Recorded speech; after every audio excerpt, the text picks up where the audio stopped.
All right, good evening, everyone, and welcome to another edition of Blues Sunday here on In the Blue Corner channel. It might be a good idea for me to put these in so you can hear me, or I can hear you. That sounds better. A good evening to everyone, and welcome to our show for yet another edition. Steve Khatib, my partner in crime, every Sunday night. Good to see you, mate. Likewise, Vince. And we have a very special guest this Sunday evening. No, we do. A very special guest who is the brains behind one of the fastest rating YouTube programs on air, I suppose you'd say, on YouTube. Yeah. And certainly one of the fastest growing in terms of Carlton-related shows. And, of course, I'm talking about the Jumper Punch. And this is the man himself, Rocco Stanuti. Welcome to our show, mate. Great to have you with us. How are you guys, Vince, Steve? Definitely a pleasure and honour to be on here, yeah. And we are one of the fastest growing shows, and you're part of that. So I'm the reason for that. I'm the reason for that, Rocco. Rocco. They just announced Fox Footy's new teams and shows and programs for the 2022 season. I was really surprised they didn't go with it, because they've got the bounce, that program on the Sunday night. I'm surprised they didn't go a little left field and go for a jumper punch or something and try and woo you. Was your price too high for them, or what was the story there? It's coming, mate. It's coming. Have you seen the movie King Richard? No, I haven't. Can't say I have. Sorry. So King Richard's a story about, I don't know why this keeps changing. The King Richard's a story about the Williams sister and the dad. And it's played by the Williams sisters, as in you mean the tennis players? Tennis. Yeah, the right. tennis. Venus and Serena, yep. Yes, it's about the dad, Richard Williams, and about how he pursued to get to the girls to be number one, And when you watch it, you'll see that when he started getting his offers, he refused them all. He just said, "No, I'm not doing it." And at the start, it was an offer that was going to change their whole life, and he goes, "No." And then all, like only years later, that offer was 10 times the amount. So that's what I'm doing. Like they've given me the offer. I go, "No, let's just step back here. Let's take it easy. We'll talk next year." You're ahead of your time, Rocco, with what you do. Steve, $1 million a year for the jumper punch on a Sunday night on Foxtel is not enough for Rocco. We'll wait till it's 10 million. Plus, they wanted to like shut us up and decide what we had to say, and we just told them where to go. Yeah, you wouldn't let City Hall dictate your content, Rocco. Would you? You want to keep it pure northern suburbs stuff, right? Pure northern suburbs, and also. We're not going to be. We're not going to be. How do you say it? We're not going to be shut up. We're not going to let them tell us what we should. We're not going to be censored. In other words, we're not going to be. That's the word. We're definitely not going to be censored. I'll tell you now. We just talk our mind, and if people don't like it, they can turn somewhere else. Yeah, or they can write a letter to ACMA, the broadcasting corporation, and say. That's right. Yeah, and I don't think that'll get very far. But, of course, Rocco, we should just mention that the Jumper Punch is going back on air, not this coming Tuesday, but the following Tuesday, which is the first Tuesday before the first game. So the 15th of March. Is that right, 8 o'clock?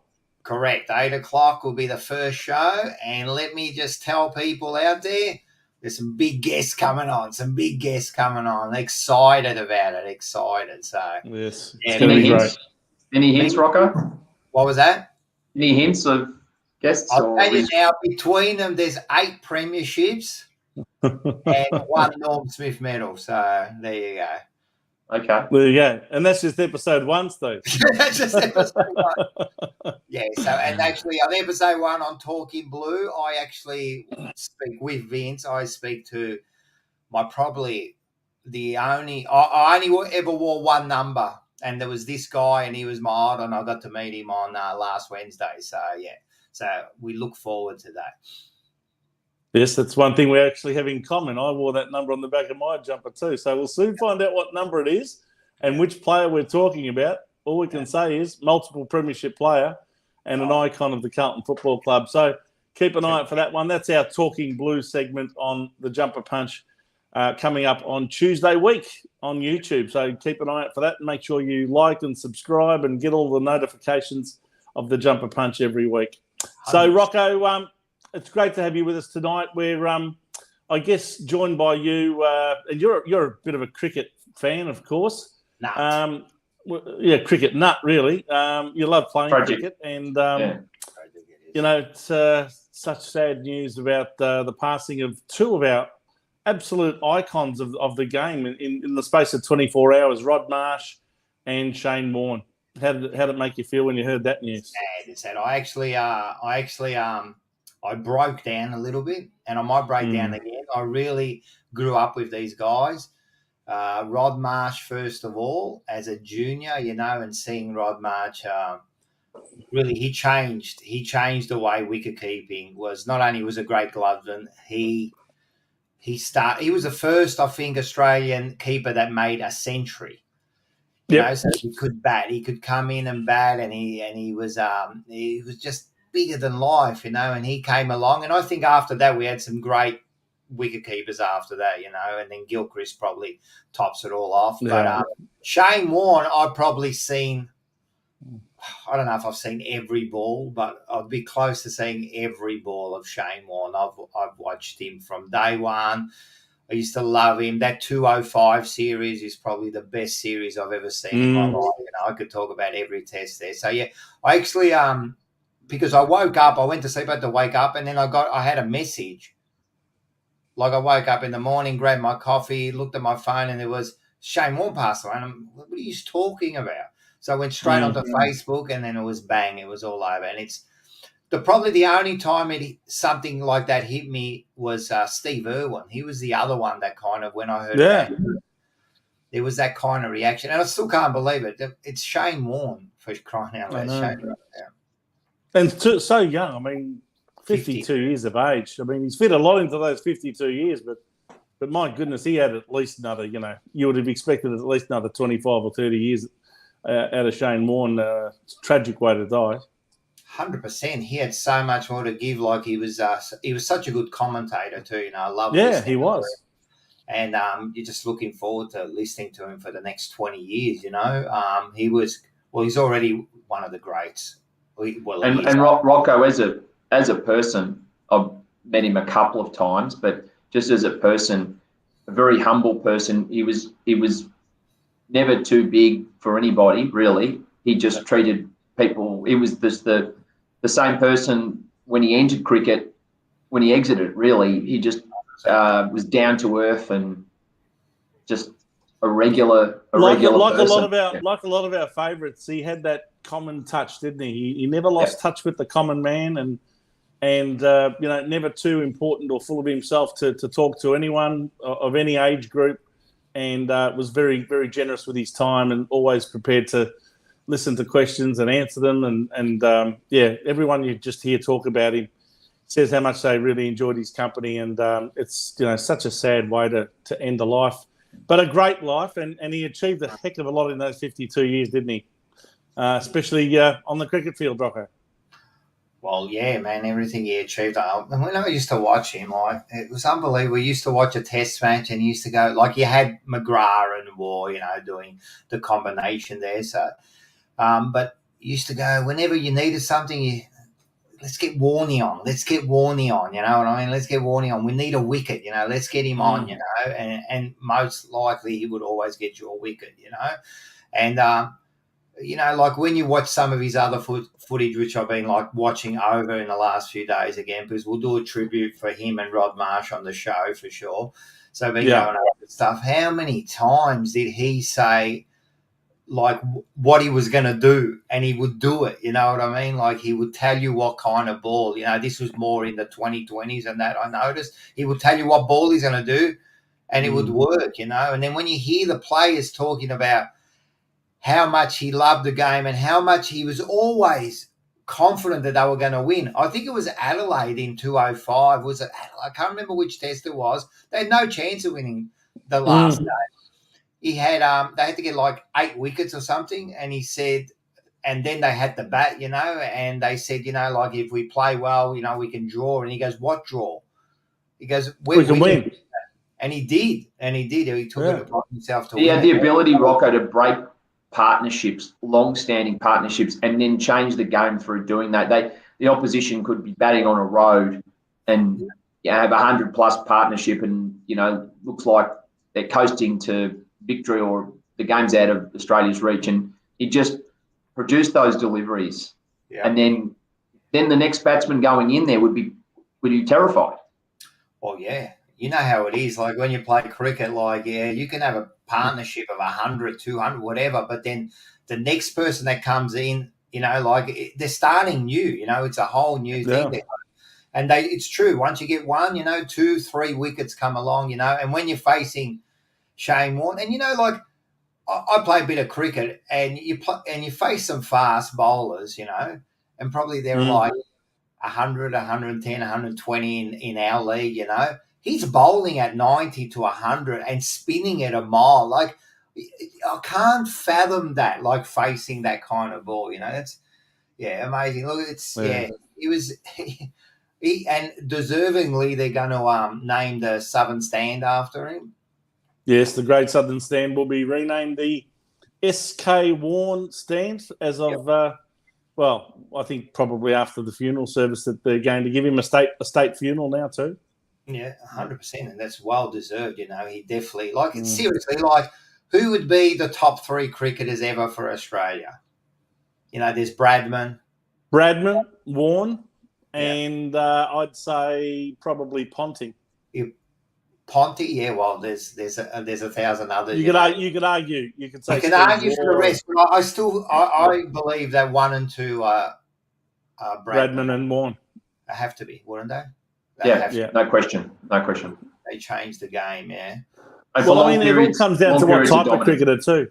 Also, depends on what type of cricketer, because you got Bradman was a brilliant batsman, Warne was a brilliant spin bowler. So, I think to just say who was the best cricketer, you've really got to break it down to what type of cricketer. So that's true, and there's an argument with basketball too. Everyone goes, Jordan or what is it?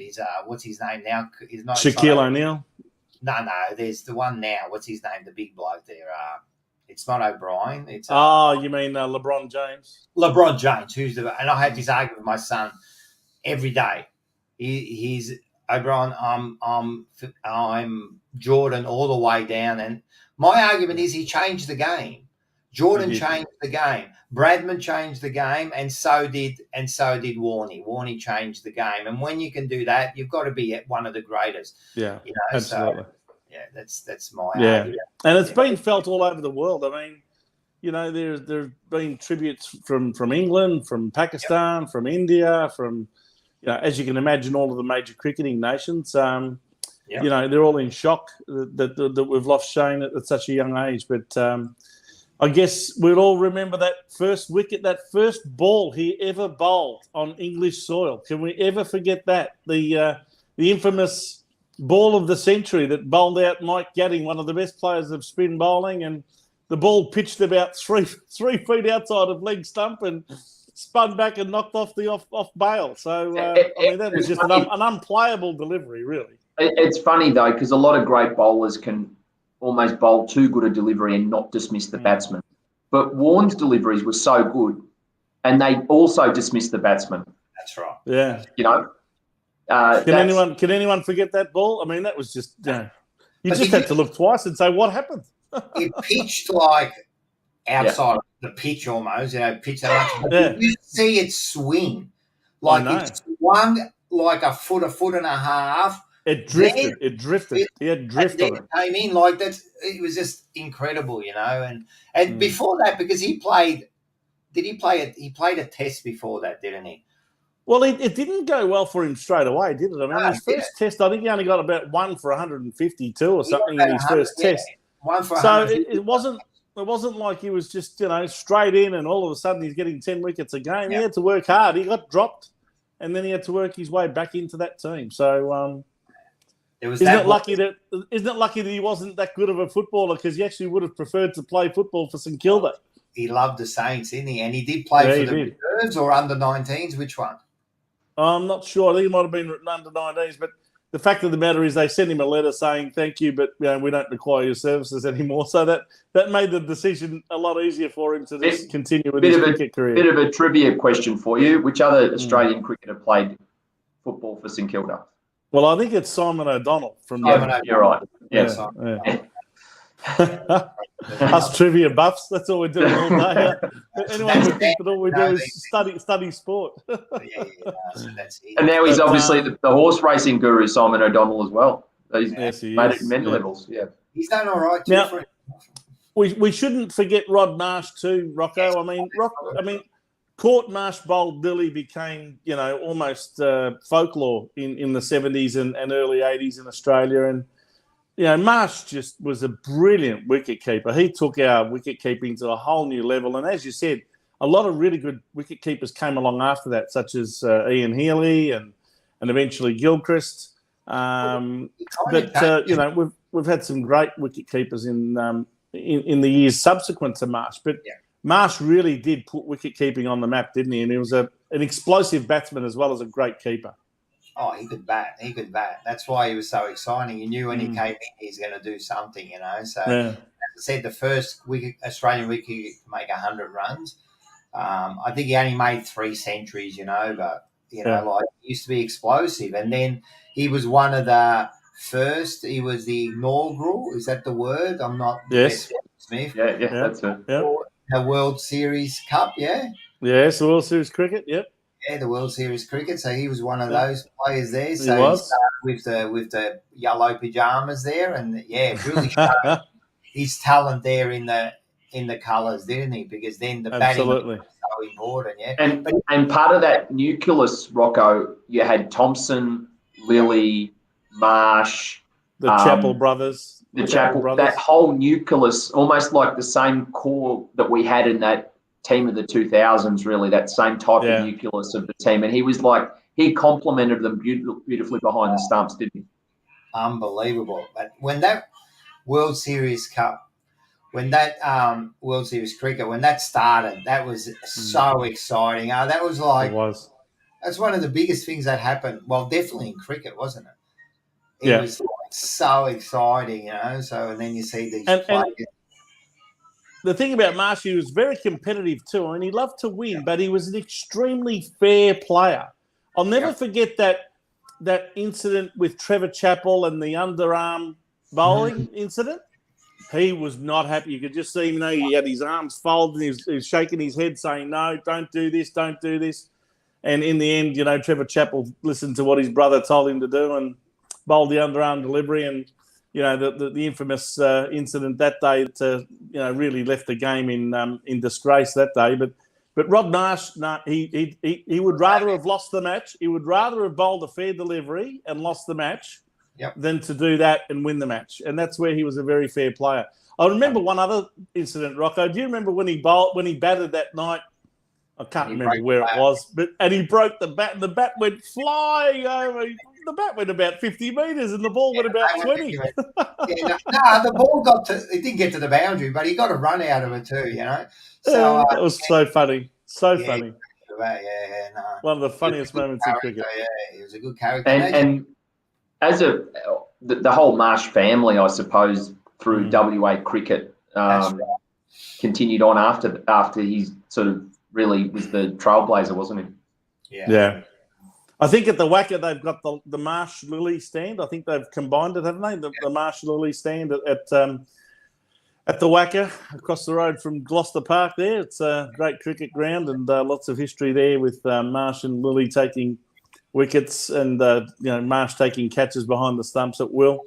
Fantastic bouncing wicket, that one. A fast bowler's paradise, really. Yeah. Well, at one stage, Marsh got the record with the most catches, and then Lily got the record with the most wickets, And so they both Lily. Well, we'll talk about Lily too. Lily and Marsh, great combination, great to watch them. Yeah, he was one of my favourites too. Lily, far out. Isn't it amazing? When Lily broke the record, I think he had to get 353, maybe something like that. And now here we are talking about Shane Warne, and he took double that. What was it in the end? 708. 08, yeah. Yeah, I mean, it's an amazing amount of wickets. 1,001 first-class wickets, sorry. Yeah. That's amazing, 1,001. And he should still be the record holder because I can never – what's his name? What's the other spinner? Mattaya Muralitharan from Sri Lanka. Yeah, he's a cheat. I'm telling you. I don't care what anyone – he is a cheat. His arm was bent. He should never have got that record, so – yeah, but not only that, I think he took half of his wickets against countries like Bangladesh and they were playing the second tier. What you call substandard countries. But he was a great bowler too. But you're right. Yeah. 355, and then all of a sudden now 708 wickets. Or I think the record's 800, isn't it, or nearly 800? Well, there's a lot more tests being played now. That's the reason for it. I mean, back when Lily and Marsh were playing, there was only half the amount of tests being played. But that's probably why you're now seeing fast bowlers getting up to 400 and 500 relatively quickly compared to the old days. But that was some great days, and I'm sure Dennis Lilly would be in mourning right now with the sad loss of his great mate Rod Marsh. 74 years of age, a pretty good innings. Probably could have gone longer. We all of us want to get into the 80s at least, but I guess. He really contributed to the game a lot as well after he retired. I mean, for many years, he was a great coach and administrator in the game. Exactly. Yeah. Australian selector. Yeah, he was Australian selector. Yeah, that's right. Yeah, no, definitely. And, of course, his son Daniel played cricket a bit. And, of course, his nephew, Jeff Marsh, wasn't it, who played for Australia. Opening batsman. Opening batsman for Australia with Booney for quite a long time, and his sons are of course still carrying on the Marsh name in Mitch Marsh and Sean Marsh. Right. So the Marsh name will continue on in cricket circles, I'm sure, for many years to come. Mitch Marsh had a ripper in the World Cup, didn't he, just recently? Absolutely. Yeah, Mitch Marsh was really effectively won the World Cup for us. One of the key players. Yeah. Yeah, but anyway, I guess it's like unbelievably that they died a day apart, and both of heart attacks. And so it's. I was just getting over. I still can't believe I was just getting over Rod Marsh. I was actually because I'm going to do a tribute, so I thought I'm going to do a Rod Marsh tribute. And then the next day I'm thinking, now what? Yeah. So I'm going to be doing the tribute to both of them. You know what I mean? But I can't believe it. I still can't believe it. It's unbelievable, isn't it? It won't be the same. I know they're only sports people, they're only sports people. Like people, like I even said it to someone and they go, yeah, but why do you care so much? Like, do you know him? And I go, yeah, but you don't understand. Like, it's like you do know these people. You grow up with them. And especially when we were kids, I think it's a little bit different now, but when we were kids, like it was footy and then cricket. And that's it. That's it. And when you watch cricket, it was cricket like for that summer period. Test, it was the one dayers. I used to watch every ball of one day. There were no stats that days. I used to Rocco, I used to be annoyed when the test match was in Melbourne. I'd go to one of the days because the cricket started after the tea break. You couldn't watch the first two sessions, right? That's right. And the same with a one-day international. You'd see the first 15 overs and then they'd turn it off. Dean Jones was only just getting going, right? And that was how much we lived for it, wasn't it? 100%. Like you said, like we loved cricket and I hated it when it was in Melbourne because I couldn't watch it. Me too. Went to it, but I was too young a lot of times to go to unless someone brought so that was their way of trying to make sure we got a crowd at the MCG. What a ridiculous thing, huh? What a ridiculous thing. Yeah, that was the worst. That was the worst, So and I used to love have a full day of tests, but even the one days I used to sit there because we used to have an extra lounge at our house, being a WOG house, we had this dining room where no one ever used it, right? Plastic on the top.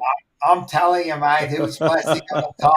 And they used to crack it just for me walking in there. But there used to be a TV in there. I used to close the doors, sit down, and all day watch every single ball, And how exciting were those games? They were great. Fantastic. Weren't they exciting? Remember Bevan, hitting the 4 off the last one? Yeah. Alan, Remember Alan Lamb and Bevan? That Alan Lamb from England, he hit that final. Yes, never forget that. But there were a lot of fantastic day-night matches back in those days, especially at the Sydney Cricket Ground. I reckon was the best venue for it. But we're reminiscing, I guess, on those great old days of the World Series cricket when Kerry Packer took cricket to a whole new galaxy, really, rather than just a whole new world. But it was amazing. It was amazing. Yeah, we loved it. Yeah, and he got all those players, and he made them sign contracts. He took them all away, didn't he?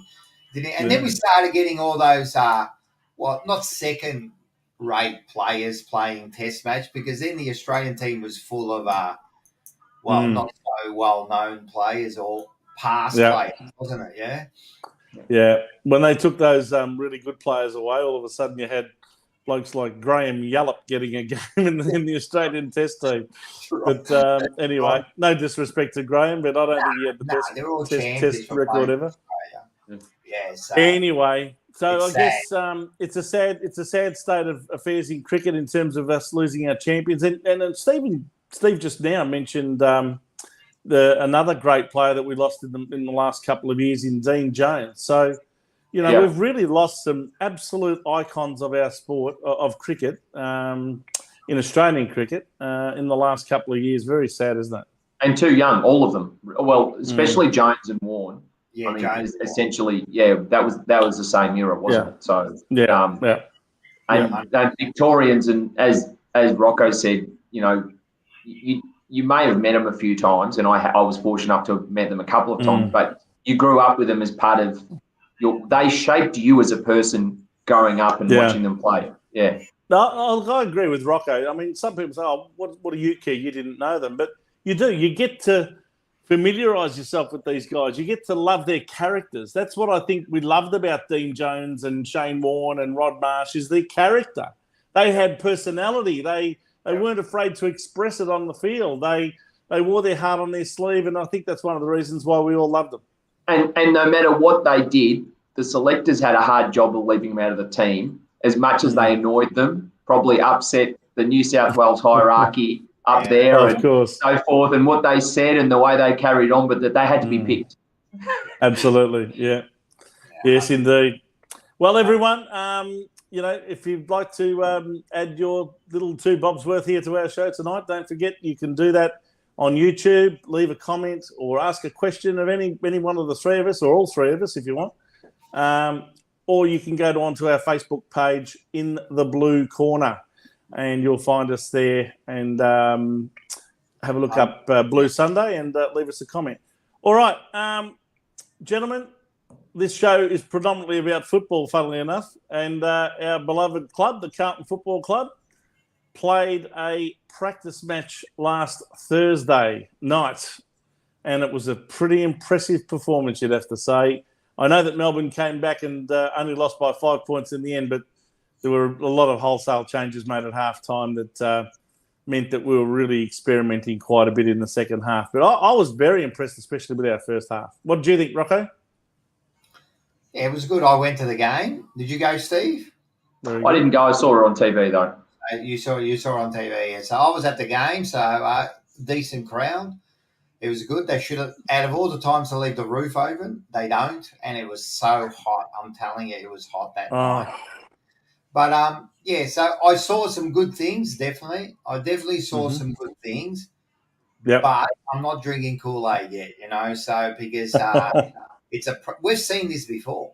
Like, it's a practice match, and like Melbourne had some key defenders out, you know what I mean? And we had some players out. Everyone had players out, so we can't say we had Walsh and Wiedering, and McKay only played maybe a half. No, a half, yeah.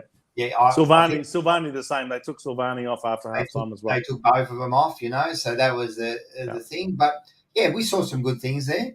Cribs. Cribs was fantastic. He was fantastic. He did what he had to do. Like, he was getting the ball, he was giving it off. He only took him on like a couple of times, and he almost got caught. But I think they're trying to take that out of him.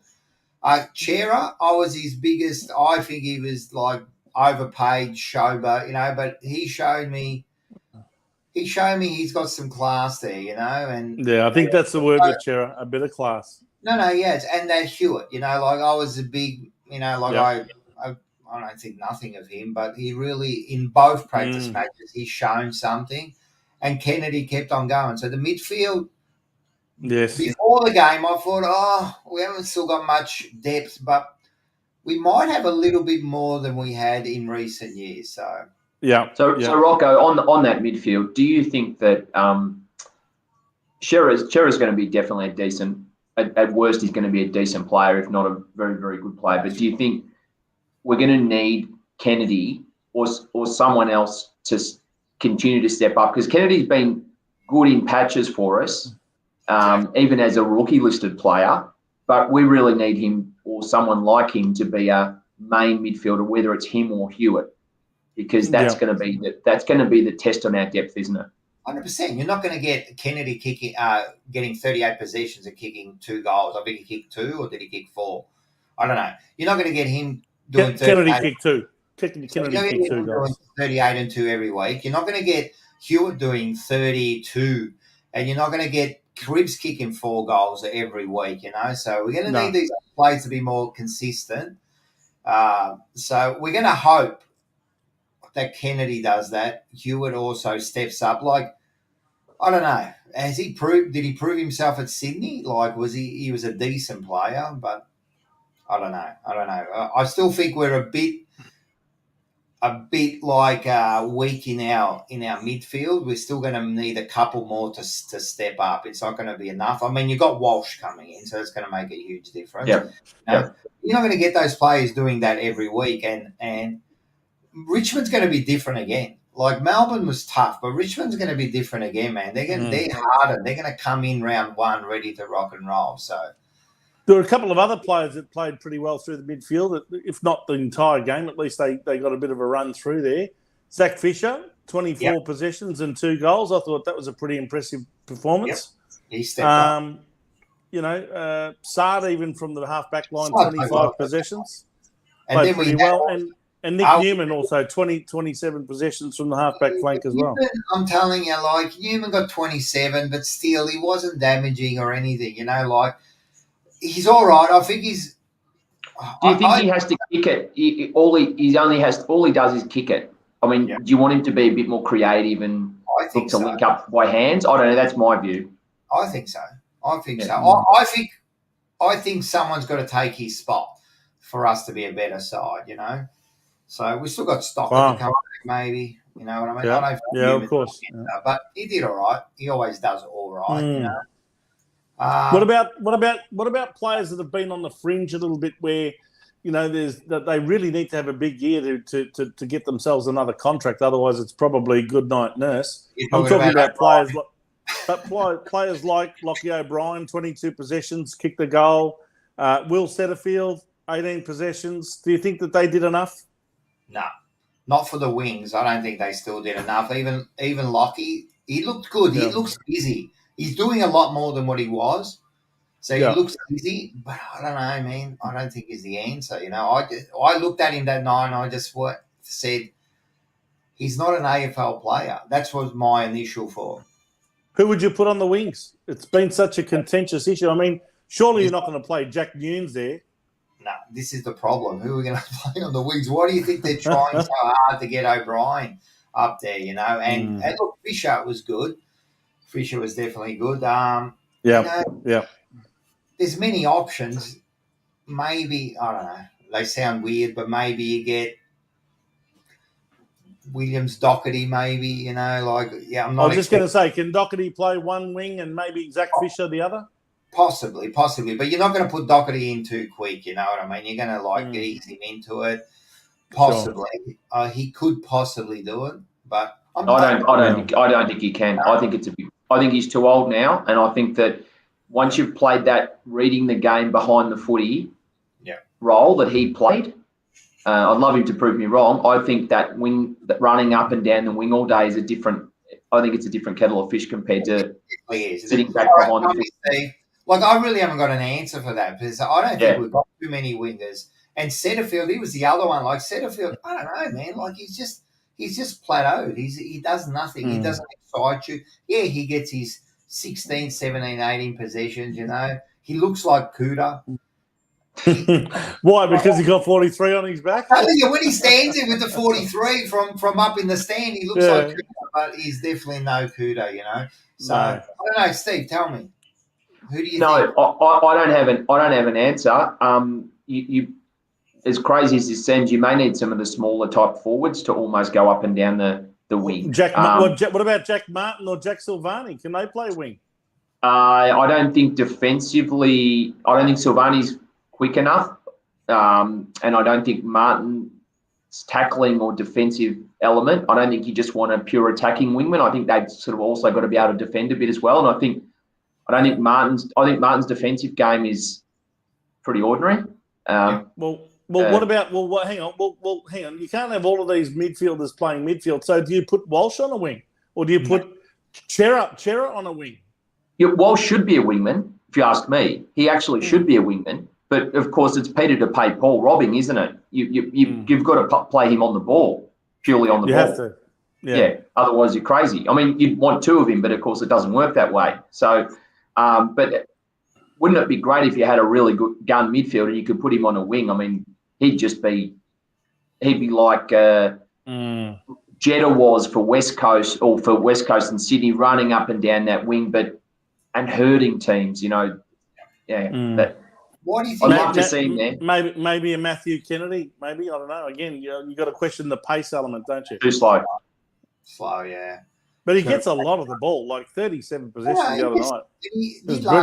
There was times where he got it, but Steve was right. He goes missing a lot, so we need him to be more consistent, you know. And then we've played your Kennedys and Setterfields up forward, and they've kicked 2 or 3 goals and sort of almost surprised the opposition. And then we've got excited, and then the next week, nothing. Yeah, we get very easily seduced, us Carlton supporters, don't we? Here's another one who's probably seduced us after Thursday night. Mitch McGovern playing as a intercept backman. Have we finally found the answer to Mitch McGovern? I don't know. He's like with Mitch. I don't know about Mitch, man. He played exactly like his brother did. I mean, Jeremy McGovern for West Coast has been playing like that for years. He's not Jeremy, man. He might not be, but he played like that the other night, and I thought he looked pretty impressive, to be honest. I think what they're doing, like you haven't got Jones, so they've kind of they're using like him as that kind of, but they've also using who's that other one from Footscray? Lewis Young.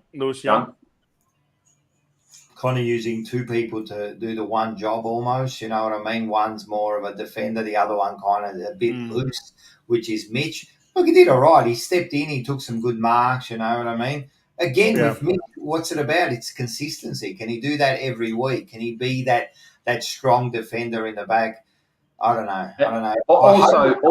Also, Rocco, that's not, and I've said this before to you, Vince, that +1, that defender, that intercept, that's a hard role. People think it's easy because you're not playing on anyone. You got to know when to go from one man to another, when to go and run and take a risk, when to stay back, what to do. You got to know, absolutely. And you can't go to sleep. You got to read the play all the time. Exactly. Otherwise, you get caught out because your +1 is now behind the footy and you're short on the other side of the ground.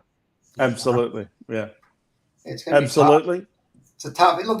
Look, he did okay in the practice match. So we can only ask. That's all we can ask for. That he did that. So what about in defence? They'll definitely play him in defence. They got no choice. And what about the candidates to sort of replace Liam Jones as a key defender down back? Would you run with Tom McDonald's brother, Oscar McDonald, who played a couple of games for us last year before he got injured? He looked pretty settled down back, but he's not everybody's cup of tea, but he's certainly a more solid defending type. I don't mind him. Like, I don't mind him. Like, he's not a bad player. So yeah. Well, we've got no choice. Like, we've got him. Who else? We got him. Lewis Young. Yeah. Lewis Young. You know, you got Stocker coming back too. Remember, that's going to jump into that back line, but he's not going to be your big defender. But still, you got Brody Kemp's another Brody Kemp's potential. the other one, yeah. Brody Kemp's the other one. I think McDonald will give you a contest, and I think he's honest. And I think if you're talking about consistency, you know, he's going to give you a contest every time. Whether he's, you know, he's not I don't think he's elite by any stretch, but he's certainly going to be honest. And I think that's what we need, especially in a contested situation with teams that have got big forwards. I think that he'd be very good in that way. I think McDonald will play round one, I think he will be the one. Yeah. I don't think he's going to risk anyone else. I think he will be the one back there. Now, is it only a matter of time before Tom De Koning takes the mark of the year? He flew for a few, didn't he? Yeah, he definitely goes. So he definitely goes. You know, he's showing something. We've got to be careful. Let's not rush him. They did well. They got Pitts. Pitts is still, I don't know about that bloke, you know. Like, he does a job, but maybe one day one of his taps can find a player. But he's a hard worker. Yes. Look, he did all right, Dick. He had a quiet kind of first half, but he kind of come into the game. It was his first game back. Yeah. And he took a serious hit out. He got that big mark. So he's definitely exciting. So yeah. And the other two were the two small forwards in Owies and And Durden, I was going to ask you about the small forwards. How did you think that they went? Because there's been a lot of media attention on them. The pressure was on. They were running. They kicked goals. You know, you see. I think Durden is playing round one. You know, so that's good. That's good. So yeah, I thought the forward pressure was actually not too bad. You know, and you add Curnow in there, and all of a sudden, maybe. Well, that's right. We still welcome back Wiedering, Walsh, Curnow. Three pretty big ins when they're all ready to play.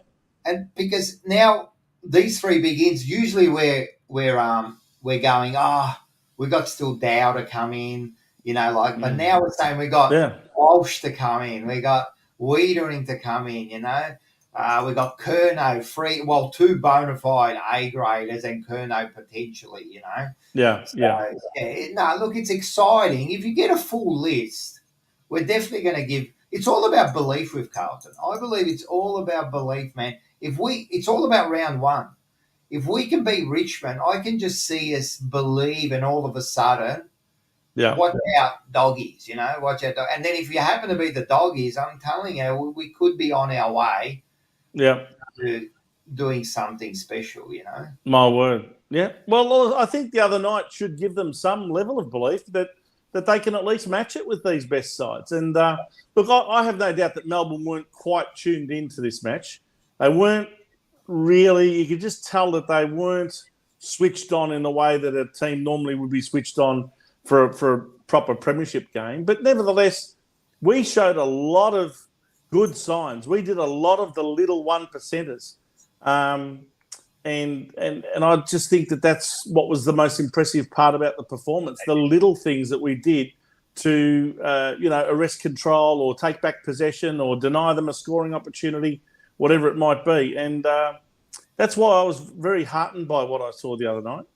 That Voss influence, like you could see, they were a little bit harder there. You could see that they were getting to the contest, you know. There was numbers around the ball, you know. So I think it's a little bit of the Voss influence there. Yeah. The thing is, can they keep that up? You know, can they keep? Yeah, well, that's the other thing, isn't it? I mean, we've seen good starts from our boys in years gone by, and then all of a sudden they trail off. It might be because they're a young team or whatever, and they all of a sudden can't keep it up physically. Hopefully, we've got enough, solid. Well-seasoned players now, because even, the school of 2015, they've been playing now for 6 years. They're into their 7th year.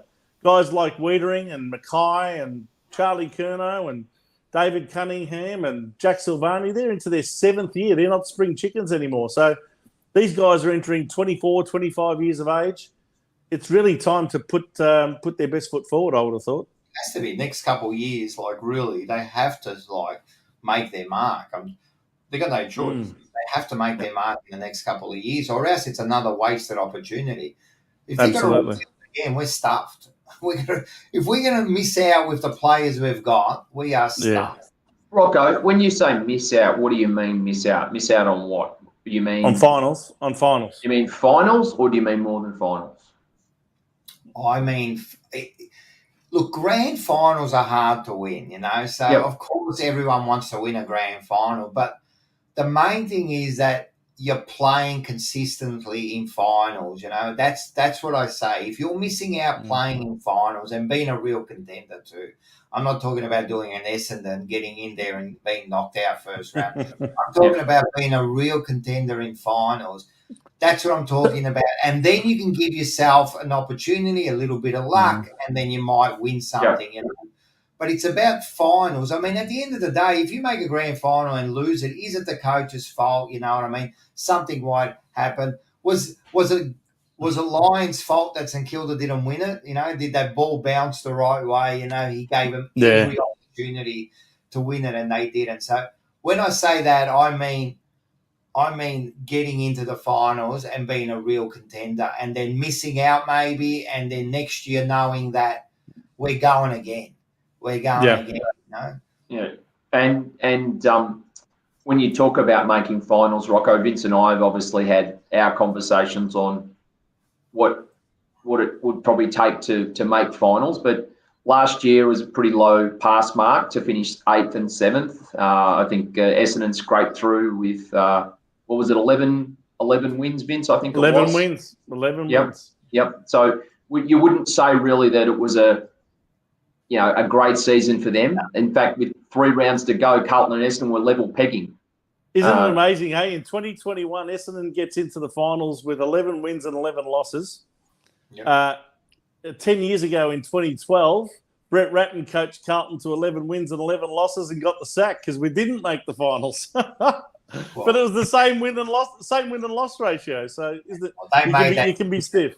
They made that decision a long time ago. When they sacked Ratton, they'd already made the decision at the start of the year, I believe, man. That's right. Well, I reckon it might have been about the middle of the year, Rocco. All right. But anyway, that's another conversation. The final decision was made, but the seeds were already planted at the start. Maybe the seeds, maybe the seeds. When Mr. Malthouse became available. So, Rocco, where I was going with that is we really want to get 13 wins. Right, that's really what we have to be looking at. 13 wins and 9 losses. That means you're a better than mediocre side. That's really what we'd be looking for. Can we do that? So we can do that. Well, that means 5 more wins than last year. Now, last year we had 8. We did not beat anyone that was above us on the ladder, with the exception in the end, only because of the final placings, of Essendon. Essendon was the only team that we beat above us on the ladder. Yeah. And, you know, that made the 8. Yep. That made the 8 is what I'm trying to say. So, really, we didn't have any victories against anyone that we expected to, that you'd say, oh, geez, that was an unexpected win against a really top team. We didn't have one of them. A bit like our women's team. They're the same. The Doggies, remember that one? Yeah, I know, but we didn't. The bottom line is we didn't. So, you can't change that. But that's why I think I don't think we'll make finals this year. You don't? I don't think we can make finals. You got to look at who's going to miss, don't you? You got to try and anticipate who's going to come out of the 8 to let us in. That's how I look at it. I always look at it like everyone. I had a Carlton supporter come up to me today, and he goes, so what do you reckon? And I go, oh, mate, you're drinking Kool-Aid. I can already see it in your face. You can smell it on him, that Kool-Aid. You can smell it on him. And he should have been drinking. He was a train driver, so what are you doing drinking while on the job, And then I said, who's going to miss out? And he goes, oh, probably. Everyone says Essendon. And I said, so you think you're a better side than Essendon, And he goes, I don't know if we are a better side than Essendon. So that's who we. And then everyone says like Richmond, it's over for Richmond. Really? You think Richmond are just going to just bow over there and go, oh yeah, just take our spot? they're going for the top 8 again. You know, so we've got to beat now. All of a sudden, we're going to beat Richmond. We've got to beat them in the race. We're going to beat Essendon in the race. There's 2 already. Fremantle's a good side. I was just going to say Fremantle, a bit of a sleeper this year. I think they'll really improve. And they'll be getting more home games. They've had to give some home games away last year. It's a huge advantage. That's why West Coast are always a danger, you know. In fact, two of our 8 wins last year were against Fremantle, and they were both in Melbourne. So we played them both times in Melbourne. We've got the wood on Fremantle a little bit. But they're the side you've got to beat. Are you capable of being a better side than them this year? Maybe. But I'm not that confident until I see it, you know. And there's a couple of other sides who are going to be fighting for that 8th spot too. It's not just – who else is there? Who was in that 7, 8, 9? There's most years, Rocco, I find that there's a surprise team that makes the 8 that no one expected. Yeah. And I suppose you'd have to say that was Melbourne last year because the previous year they finished outside of the top 8. They finished in Would 9. you say Sydney? I would have thought Sydney was probably the surprise last year. Sydney was also a surprise a bit. Yeah. But there's also a team that tends to drop out that a lot of people don't expect. Like Richmond dropped out and West Coast dropped out. So there could be who knows? It could be that the Brisbane Lions have missed out on their window, and maybe with Joe Danaher there, it's not quite working out. And who knows? Brisbane might drop out of the 8 this year. You're right. There's going to be 1 or 2 that are going to drop out, and there's going to be 1 or 2 who come in. Yeah. Are you that side? And then also when we talk about easy draws, I just hate that. I hate this whole conversation on trying to rank the draw. I think that's just a Herald Sun. Week before the game, week before the season starts, something to sell a few newspapers. Absolutely. I mean, it's the draw revolves around how lucky you are when you happen to meet a side. 100%. Have they got injuries? Are they down on form? Well, if you remember, Steve, a good example of what you're just talking about. Was the Carlton Essendon game. I mentioned that there was only one team that we beat that made the 8 last year, and it was Essendon. But we got them at the perfect time. Why? Because we played them the week after Anzac Day. They put so much into Anzac Day against Collingwood that I can tell you the best time to get either of those 2 teams is the week after Anzac Day because they're absolutely spent after that. And they were hot favourites. They were hot favourites. It was an Essendon home game. They were hot favourites going into that game. There was so much red and black there. They were all jumping on board, and they led early. But then the interesting thing is that, I was just going to say, they ran out of legs. They had such a hard game the week before. I had a feeling if we're up with them at three-quarter time, we'll run over the top of them. That's what we did. And it was probably our best win for the season, really. I enjoyed that day. That was a good day. Yeah. It's always a good win against Essendon, that's for sure. Sending them home. And they look like, and we look like we were in a better position right at that stage there than Essendon. Yeah. They surprised everyone, you know. They surprised everyone. They're young kids though, and it's been spoken about how it was a blessing in disguise how they lost Danaher and Sard and other players, but they've got some real good young kids now. Whether they have second year blues or what happens, that'll probably determine how they go, whether they drop out of the 8 or not. Yeah, 100%. I agree. But they have got some good young kids. They recruited well. My word.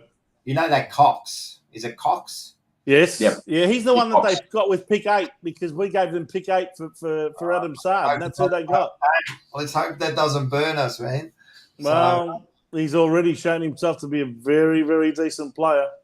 And this is the thing you've got to look at. And cheap too. Cheaper than Sard. Yeah, cheaper. That's for sure. Well, that's the other thing. Do you go for the experienced player who's no doubt going to be commanding big money, your 700 plus type salary, or do you keep a hold of your draft pick in the hope of getting young Cox or someone of that ilk? Because you're going to get 10 or 12 years out of those guys. Sard, you might get 5 years. I would never have given up pick 6, 7, 8 for Sard. There's no chance. No chance. It was the wrong time to do it. We didn't need him at the time. Like we're picking up Rocco, how are we going to sell memberships on a draft pick? Like at the time the club needed to Yep. Market something, right? They needed to sell the Kool-Aid, didn't they? Really? 100%. And that's before it was happened. drank. Yeah. And that's exactly what happened, you know. And the thing was with Saar, we could have got him for nothing. That's right. Hold your nerve, mate. Hold your nerve. Hold your nerve. And the Essendon Dodorio, is that how you pronounce his name? Yeah, he's a very smart cookie, Adrian Dodoro. Yeah. Mate, he burnt everyone, mate. I'm telling you. Very smart cookie, that boy. Very smart, you know. But anyway, that's in the past now. So the thing is, are we going to be good enough to take someone's spot? You know, and it's in that first month that's going to determine that, you know. It's going to. I'm telling you, round one. I want to see round one. I don't want to hear these practice matches. I don't want to see 38 possessions, 4 goals, man. If Cripps doesn't run through Dustin Martin, right? I'm telling you, and stares him down and gets his, and we win that game, mate, we're not doing anything. Well, I've got to say, out of everything that came out of the practice match, that you just mentioned his name right there. To me, the very best thing that came out of that practice match was to just see Patrick Cripps clearly fit, healthy, injury-free, dominating in the middle, you know, getting all of those contested possessions. He was back to his form of 2018, 2019, and kicking goals. He just looked fantastic. And in a better side, with a better side around him, so he's not having to do the fend off every 5 minutes to try and take on 5 players. He can actually use the ball. That's right. Yeah, no, it was good to see, man. That is getting me excited. If Cripps can get back to some sort of form, that's going to be huge for us. That's going to be huge will. For us, you know. So that's huge. So Cripps, and he might need to do more because there's no guarantee that Sam Walsh, with this injury that he's got, and obviously that's interrupted his preseason. Will he come back the same player? Will he have the same amount of fitness? We don't know. We don't know the severity of the injury. So, you know, he may have to do more than previous years. The club only say it's 4 weeks. Come on, man. Well, I don't know. The male, look, I was at a Carlton Life members function today, and I had a chat to a few people, and one or two of them reckon that Sam Walsh is really keen to even play round one. That's how keen he is. But they might just have to hold him back and say, "Listen, Sam, I know you want to start round one, but might be just a wise decision to give it a couple more weeks of rest on that ankle." If you think if they say he's ready to play, can you?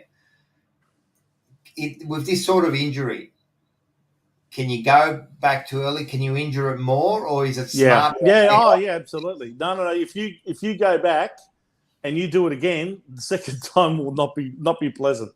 So you want to make sure that he's right. You want to make Mark Murphy had a very severe syndesmosis injury. He was never the same player when he came back from that. So you want to make sure that you've got it right. And there's no point coming back 1 or 2 weeks early and then destroy the rest of your year, or even potentially ruin your career. So just wait. I think we've just got to make sure that he's right. If that's the case, you can't risk him. You just wait. We got these midfielders now that have can take up the slack. And if they can't, if anything, Rocco, this is what it's done: it's actually given the opportunity to these other midfielders that we've brought in, like Hewitt, like Chera, etc., and it's really put them in the spotlight and said, "Okay, well, Walsh is out. Show us what you can do." Yep. And also to Cripps, you're the main man again. It's up to you. So the leadership's been good. The leadership's been very good so far. Last season, if Walsh didn't get 30 possessions and kick 2 goals, if Harry Mackay didn't kick 5 goals, we lose. Pretty much we couldn't win a game. And Cripps sometimes, but he didn't have a great year. Generally speaking, it was on the shoulders of 2 or 3 players. Yeah. And we Walsh, Wiedering, Mackay. That was it. It was the Walsh, Wiedering, Mackay. Wiedering, of course. And there was almost daylight to everyone else, really. Yeah. Well, you look at the best and fairest, and you look at the Brownlow, and you look at the Jumper Punch Awards, which was the most prestigious. Of course. Walsh was like 2 to 3 times the amount of votes in front of the next person. You know what I mean? So, And the next That's why he did so well in the Brownlow, Rocco. He was just the most outstanding player in a very, very below average team. And we can't have that. No. We need to spread that out a bit more. So absolutely. Yeah. These are all things that we know, right? They know that too. And I'm sure now the coaches, they know this. They understand this, It's just executing it. Can they execute it? Like, of course, Voss is going to say, like, you stand there, make sure when the ball comes, you run there, They understand what they have to do. Can they do it? And can they trust their fellow players to do what they have to do, and then they can run forward? Because you know how confident you have to be, or how much confidence you have to have the other players to not go for the ball and run into a particular space and wait for the receive, like Rocco, you know the saying, mate, 99% of football is what you do when you do not have the football, right? Mm-hmm. Essentially, because you've only got the football for 30 or 40 seconds in a game. That's right. And that's if you're a good player. Yep, that's right. Yeah. No, 100%. My word. So, and even and in saying that, right, like everyone goes, oh, we should make finals, or whatever. Even if you get like the best coach, which, all right, now we've got Voss, right? Even if he's got a brand new game plan, hasn't he? Even the best people like Clarkson take 6 months before they can get their team to do what he wants, yeah? And this is like with the best coach and some of the best players. People are expecting like Carlton all of a sudden to come in and I think, Rocco, that's because, and and Vince knows my view on this, that's because of the politics of the football club. Essentially, because we've had so little success for so long, and this is Carlton rebuild 5.0 or whatever we're up to now, essentially, right? That no, it was just David Teague's fault and maybe a couple of the assistant coaches. We should have really finished 6th or 7th last few years, and we didn't make the 8. Now we've got rid of them. Now we've got this guy and these assistant coaches, and now we're right. Well, it's a bit more than that, I think. It's to do with building something. As a Carlton supporter, I don't really care if we finish 10th this year, but if we're building the right processes and the right things that are going to, and I don't want to use the word sustained success, we've all heard that one too many times, but if we're doing all of those things right and we can see why, that's what we really want. 100% we want. But exactly. Of course, we'd love to make the 8, no doubt about it. Yeah. I want to be that dream team that wins the premiership out of nowhere, Of course you want to do that, but in reality, what's got to happen is they've got a new game plan, they've got new players, they've got to learn this system, and it's going to take a while for them to even believe what Voss is telling them, and the other coaches, and then build it. And you're right. If we see at the end of the year, they don't have to make the 8. But we can see something building. Like with Melbourne, people go, all of a sudden Melbourne, they won the premiership out of nowhere last year. I mean, you look at the last 3-4 years, they made finals, preliminary, they got beaten. But it was building. And then they got a couple of those players like May, Lever. Yes. They were big names, they put them in there. See, compliment. Yeah, and we got those sort of players too now. Like we got Ben Brown last year was a good addition. Ben Brown all of a sudden, now we got those sort of players too, right? Now let's hope that they do the same sort of thing, and we. What they say, Rocco, sort of took 20 years to be an overnight success, right? Essentially, that's the case. Melbourne did finish second last a couple of years ago, but what you said is right. They got to the prelim and they would have learned their lessons over in WA. That was a blip, but that was a blip after finishing 4th the previous year. Yep. That reminded me of when Geelong, they were up there 2004, 2005. Remember they lost that final in Sydney. Nick Davis kicked one with 10 seconds to go and knocked them off in the semi-final. I mean, Geelong were ready to play off. You could just tell. And all of a sudden, 2006, they had that blip that they went down the tubes. They had a massive review, internal review, by the way, internal, not external review. Yeah. And and all of a sudden the following year, they didn't sack the coach. They just changed a few things that needed to be changed. They took away a lot of things away from Mark Thompson that he shouldn't have been doing and said, you just concentrate on coaching the team. Next minute, bang, 2007, premiers. Yep. After not even having made the finals the year before. That's right. Yep. You know what I want from Carlton this year? I want them in round 22 still to be contending for the finals. If we can do that, like if you know who we play in round 23, don't you? The last round of the year. Guess who we play? Collingwood. Collingwood. How good would that be, eh? Make the finals after beating That's what you Collingwood. want. You want them to be contenders through the whole year, to be right there, either in the 8 or outside of the 8, but always contend. You don't want to be round fucking 18 and you got no chance anymore, you know? So if you can do that. In years gone, in the last 8 years, we've gotten to Queen's birthday round, halfway through the season, round 11, round 12, and we're basically it's over. Forget it. We can't make it. It's over. Yeah. So what you're saying, Vince, we need to win one of the first 2. Yep. One off. At least. Yep. Obviously, it'd be great if it was the first one, but one of the first 2. Then you got to play Hawthorn and Gold Coast in rounds 3 and 4, and you got to win those. Yeah, 100%. You have to be 3-1. Yeah. If we're 3-1 after 4 rounds, I reckon we'd be more than happy with that. You're ready to rock and roll. So you're right. And then after that, I'm just looking at the board here. After that, we've got Adelaide, right? Yeah. Here we've got Adelaide again here. Yeah, right? Should be able to win that. So then you're 4-1. That's what I mean. So you should be. And you're selling memberships through the roof by this stage, Steve. And then we've got Fremantle over there, and we've beaten Fremantle. You know, we could possibly be 5-1. Fuck, I'm drinking Kool-Aid now. Yes. Well, look, I mean, look, who knows? Who knows? Because, as I say, come round 12, we will be Queen's birthday round, I think, roughly. And, you'd want to be on the positive side of the ledger, minimum of 6-5, ideally 7-4. And looking good for a spot in the finals. You know who we've got? So, when it gets to round 12, you know who we got on either side of the bye and after the bye? Well, you got Essendon on one side of the bye. Well, we've got Collingwood before the bye, Essendon after bye, and then Richmond. There you go. It's going to be a big, big month of footy there. And if you are behind the 8 ball there, I'm telling you, it's going to be even like Collingwood. Collingwood. It's going to be. Doesn't matter where we are on the ladder. It's always a big contest. Well, they'll be better this year. They'll be better this year.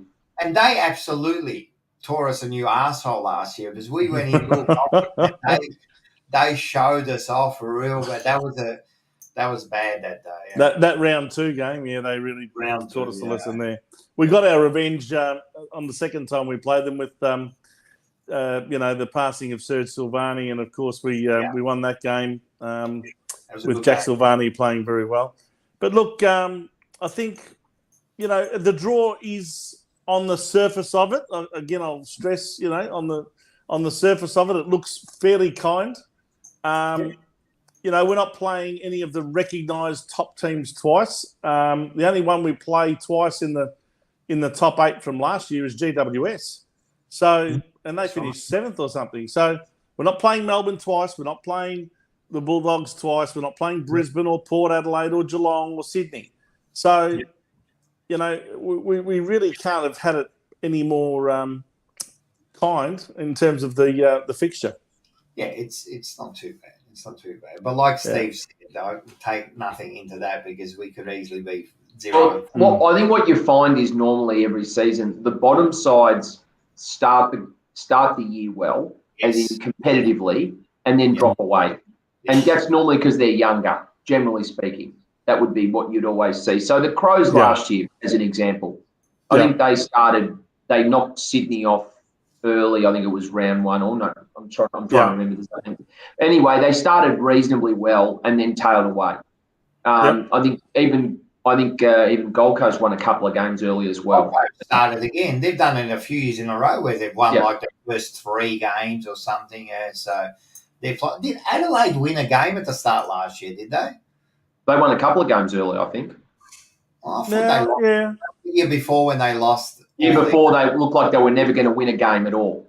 And then the year before they looked like they were never going to win a game until they played us, and we chaired Bryce Gibbs off the ground. Oh, that's the Bryce Gibbs. You just reminded me. That's right, the Bryce. The Bryce Gibbs game on the Gold Coast. Yeah, that's right. They cheered him off. Oh my God. Dear me. Right. Yeah, that's right. So.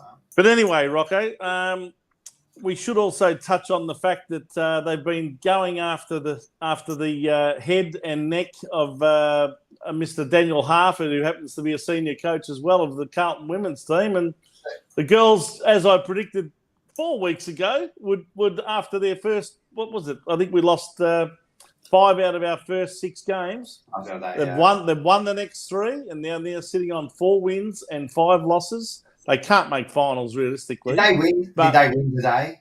Oh, yep. Very comprehensively beat the Gold Coast Suns 7-4-46 to 2-4-16. So they've really hit some form, and I wonder whether the guillotine's been put away for another season. Well, that's what happened last year, didn't it? Or if they lose to Melbourne next week at Casey Fields, seeing Melbourne absolutely smashed Fremantle over in Perth, about 100. What was it? 88 points. I think it was about 107 to 19. And Fremantle go top side. Fremantle are a really good side, so I don't expect to beat Melbourne next week. But I mean, even if we lose to Melbourne next week, we end up on 4 and 6, which means effectively we've lost to all 6 teams in the top 6. And the only 4 wins we would have had are against other teams around us on the ladder that are in the bottom 8. Yep. Because there's 14 teams in the league there, so only the top 6 teams will play finals. We would have lost to all 6 of those teams if we lose to Melbourne next week. Yeah, so but has Daniel Harford done enough to keep his job in your view, or do you think he'll be replaced?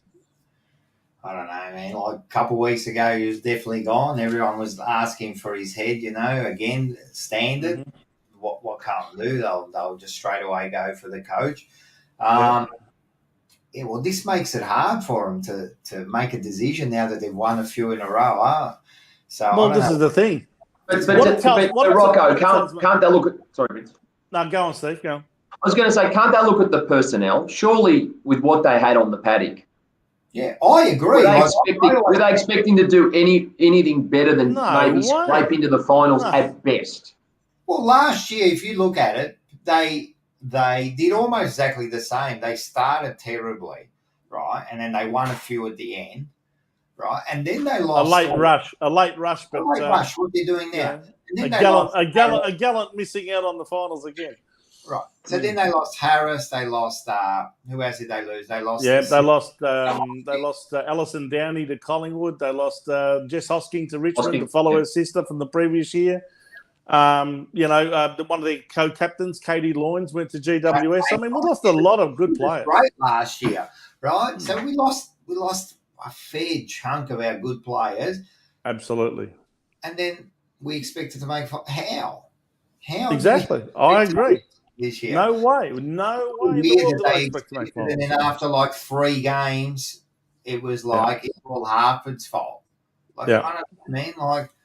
Seriously, so I hope... You can only coach what you've got. Yeah, I agree. You can only coach. And they weren't any good last year. Why were they going to be better this year? Like, how were they going to be better this year?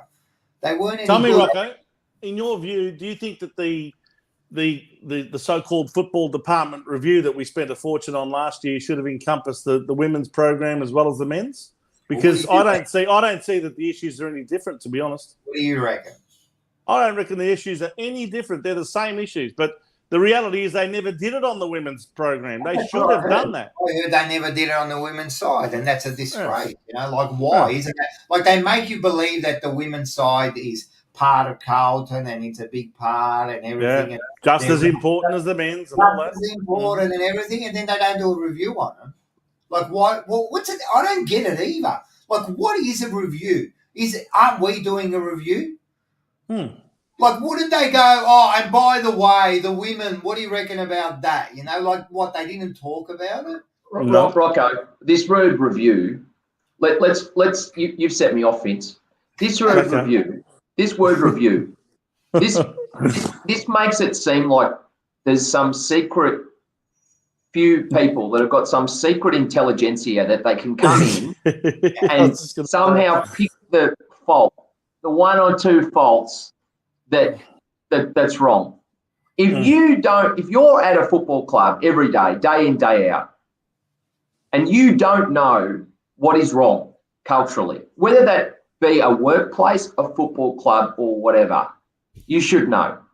Now, it's up to that organisation, workplace, football club, wherever you want it to be prepared to make those changes to its culture, to its processes, and implement them. Then they may be hard because it might be confronting some people's egos, maybe put out of joint, noses put out of joint, etc. But if you don't do that, you'll keep doing the same thing and just we put some wallpaper over the cracks and hide some things. Now, this review, you don't need to be a genius to work out that there was some cultural problems at the club. No. You don't need to be a genius to look at the fact that we didn't have depth and we had maybe a couple of leaders on the ground and that was it. I mean, just because you've gone and paid all these people a lot of money, consultant types to come in and take your watch and tell you the time, so to speak, when you could look at your watch and tell yourself the time, that's all it is. We seem to think that this whole idea of this review is some secret intelligence that they can come in and, all they do is package it up. You just see them walking in with the briefcase saying top secret, package it up, ask a few people questions, package it up, put it into a document form, put a ribbon around it. Here you go, and here's your invoice. Thank you very much. Right, to tell you something you already knew. Yeah, 100%. That's all it is. And we were talking about this all year about what was wrong with the club, what we thought needed to be changed, and that. And then all of a sudden they come up with this review and they just told us what we already knew. You know what I mean? So, and shouldn't you be doing a review every day that you're there? Good clubs review their operations all the time. Weekly, and they don't make a big song and dance or a big public announcement about it and make it all public and get external people to come into the club from outside and tell us what's wrong with our own club. They do it internally.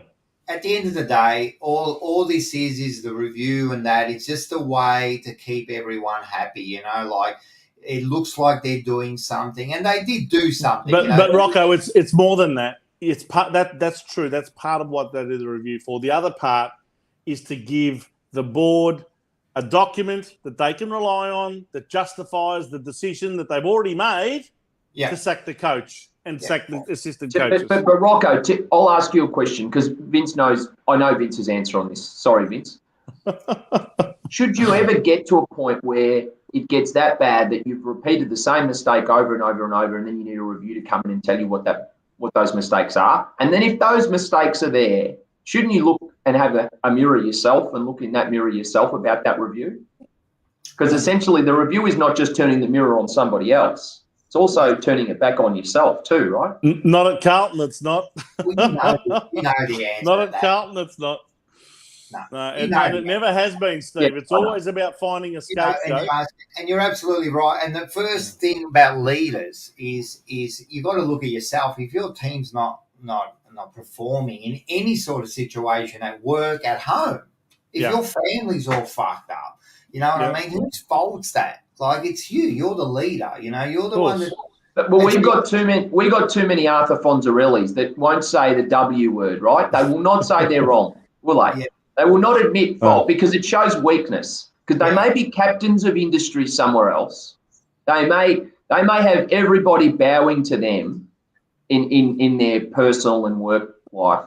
Yep. But ultimately, they're accountable to us as members, and we would respect them. I'm speaking for myself, but I don't know about you two. We'd respect them more if they say, you know what, Brendan Bolton was the wrong coach for us.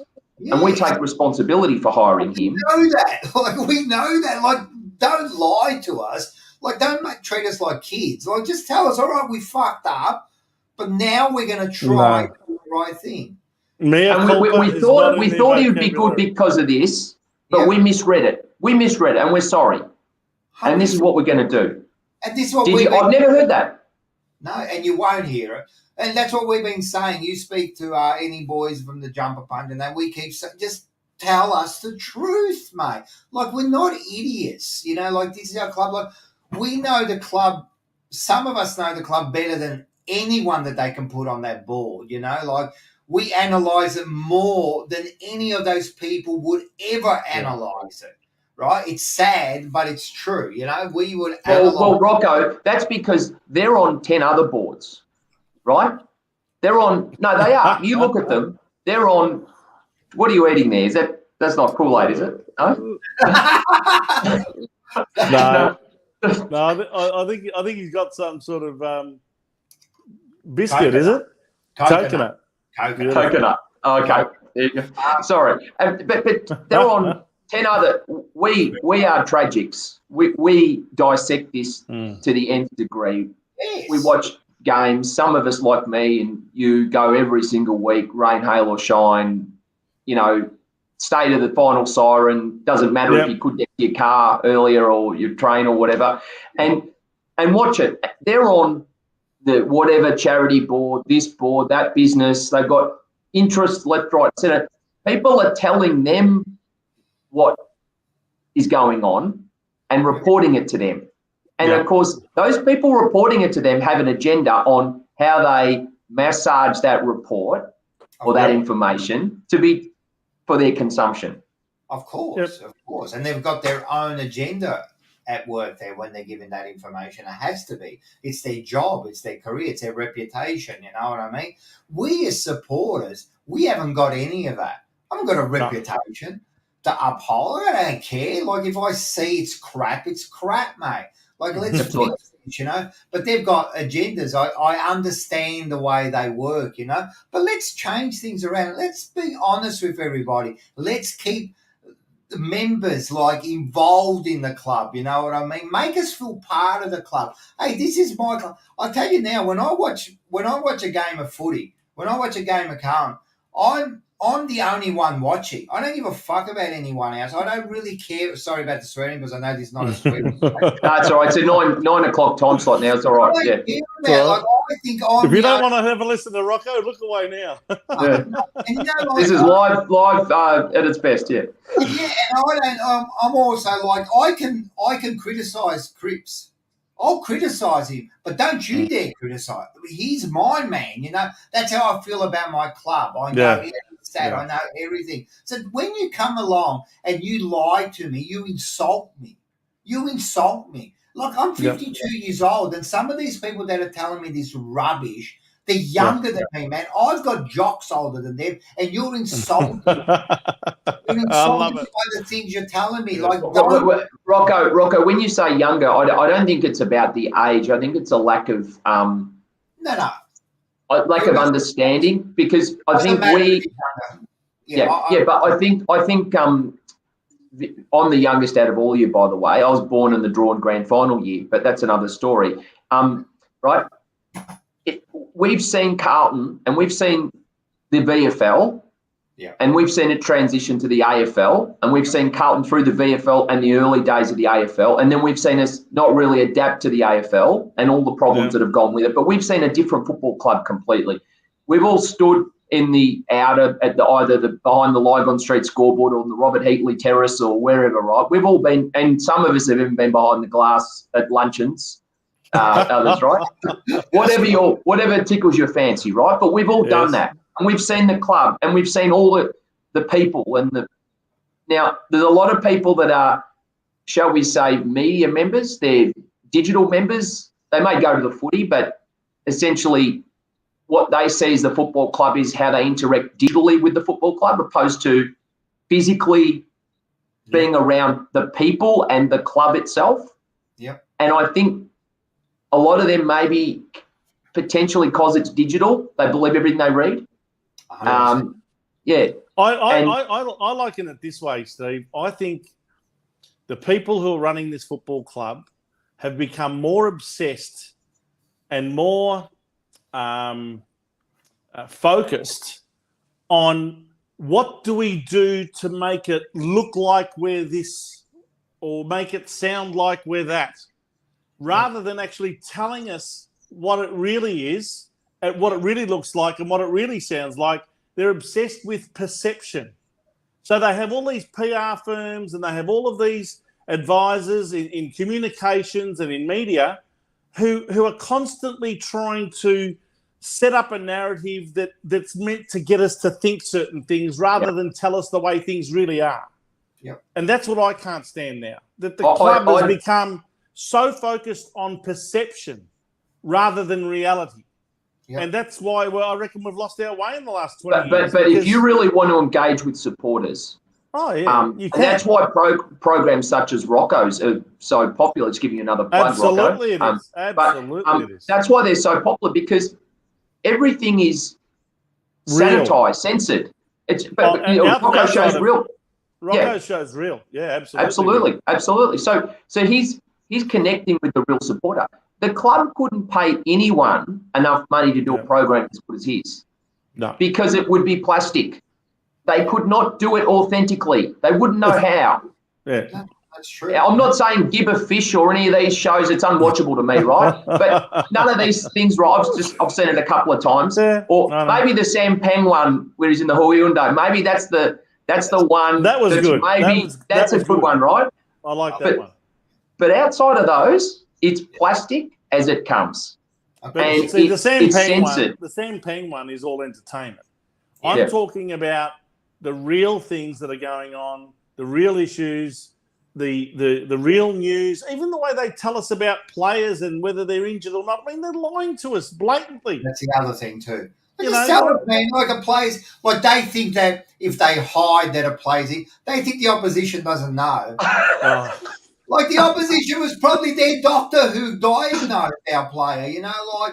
No, but when our player went in with a moon boot down to Vimy House in Kew, they lined up there with 5 other players from other clubs anyway, and they would have told them that. When they went to the Olympic Park Sports Medicine, and the other player was getting his scan on the Monday morning. Yeah, exactly right. You know what I mean? Tell us the truth. This is our club. This is the club that we love. We just want the best for it. We all want the best for our club. Don't lie to us. Absolutely. There's a problem. Let's fix it. Let's all fix it together, whatever it takes. Yeah, we employ the best to do that job there. So we want the best, like president and coach and fitness advisors and even the best boot stutter. I reckon last year I saw a couple of games where they slipped over too much. I don't know about the boot stutter. I reckon. But yes. We employ those people, but don't lie to us. If there's a problem, mate. We can see it. Like we see it before they see it, But yeah, absolutely. Yeah, that's important. Guys, I think that's very important. I think we've covered that pretty well, and let's hope that this year a few things change in that regard. I think, we've all got a lot of reasons to be optimistic, cautiously optimistic, but nevertheless optimistic heading into round 1. We've had a couple of really good hit-outs. We won both of those practice matches against St Kilda and against Melbourne. Rocco, you and I were there for the St Kilda one together. We saw a few good signs there from a few players. The Melbourne game, I think, was even more impressive against really good, genuine quality opposition. So, look, let's hope that we can put it all together, because there's one thing for sure. If we don't, round 1, and we get smacked by Richmond, the belief factor will just go voomp like that straight away. So let's hope that the boys can put up a good performance in round 1. We have not won a round 1 or round 2 game since 2012. That's 10 years ago. So for the last decade, we've had to start off with a 0-2 record after 2 rounds and try and make finals after basically giving away a 2-game handicap after 2 rounds. One side who's done that, haven't it, after they've been down 2 low. Not too many. Sydney. Yeah. Did it. But apart from that, if you go down 2 love, the chances of you making it are very, very minute. So you're up against it. Yeah. You're up against it. It depends. It depends on who you're losing against, I guess, to some extent. But it doesn't matter who you lose against. The stats show you're down 2 love at the start of the season. Your chances of making the finals are very low. True. That's like batting. That's like batting second, and it's a pitch that's deteriorating. Rocco, to use a cricket term. 100%. How many teams win batting second with a deteriorating pitch? Yeah, it's not quite as bad as losing the first 2 sets in a Grand Slam final in tennis, though. But anyway, that's maybe it's a bit. Maybe Steve, you're a golfing man. Maybe it's a bit like dropping 2 shots in your first 2 holes of every tournament before you've got to try and win. The thing is, though, Vince, what happens psychologically? So you've got to play 18 holes. The thing that what happens also psychologically a little bit is that the pressure's off now because you can't make finals, and then players play a little bit more freely. Yeah. And they win games, so it can work the other way too. And you look better than what you are, and you go, "Oh, we just missed out." Yeah. I think when you're in contention to. Is that what's happened to the women's? Is that what's happened to the women's team? They lost 5 out of their first 6 games, and then said, "Well, we can't make finals. Let's just go out and try and enjoy ourselves and actually play a bit more freely." And now they've won their last 3. Yeah, but they also played some easier teams. Yeah, sure. Of course, naturally, yeah, that helps. But anyway, I think we've dissected that really well. And Rocco, I've got to say thanks very much, mate. You've only probably intended to come on for about half an hour, but you've ended up staying for the entire show, and I've got to thank you for that. It actually went quick. It went really quick. It's 9:30, so I enjoyed it. It was nice to reminisce. Yeah, go on, Steve. Can I touch on one thing before we wrap up very briefly? So you did mention earlier you attended the Life Members Luncheon today. Yes, I did. Yeah. Can you report? It was great fun, by the way. It was really, really a fantastic gathering of some fantastic Carlton people. Yeah, I was going to say. So can you tell us a bit about some of your interactions, and maybe was there a speech from the president or something that was said that really inspired you or anything? It's funny you should ask that, because Stephen Goff, who's one of the 4 members of the committee that runs this, the former Carlton chief executive, and then of course he went on to be the chief executive of the MCC there at the Melbourne Cricket Ground. Now he's basically heading up this committee with Shane O'Sullivan and a couple of other people, Father Frank Brosnan and Sharon McCall, who used to be David Parkin's secretary. They're the committee, and they put together a fantastic function. But Stephen Goff got up and started making a speech expecting to introduce the president, but he actually didn't turn up. So unfortunately, he was expected there, as was the previous president, Mark Legitiche, but neither one of them actually attended. So I'm not sure what the reasons were. Maybe there was a reason for it, but I didn't see either of them there. And but I did catch up with a lot of past players, past premiership players, coaches. Name dropping. Come on, do some name dropping. Who did you rub shoulders with today? Over there. It's not a secret who was there. No, well, look, there's a lot of past players. I was on the same table as players like David Rees-Jones and Jimmy Buckley and Robert Klomp, Mario Bortolotto, players like that. A great supporter of the club in David Nettlefold. Also, on other tables were, people like Stephen Kernahan, Greg Williams, Adrian Gleeson, Craig Bradley. There was Mike Fitzpatrick, there was David Parkin, there was Robert Walsh, there was, the list goes on and on. Premiership players from '87, Tommy Alvin, David Glascott, Shane Robertson, guys that are not so much the big names, they all turned up because every premiership player, Rocco, becomes a life member. That's one thing that Ian Collins introduced back in about 2003, 2004, is that every premiership player, even if they've only played one game for the club and it was a grand final, if it was a premiership, they become a life member. So, Rocco, think about this. Think about all the players that you and I used to watch. I know.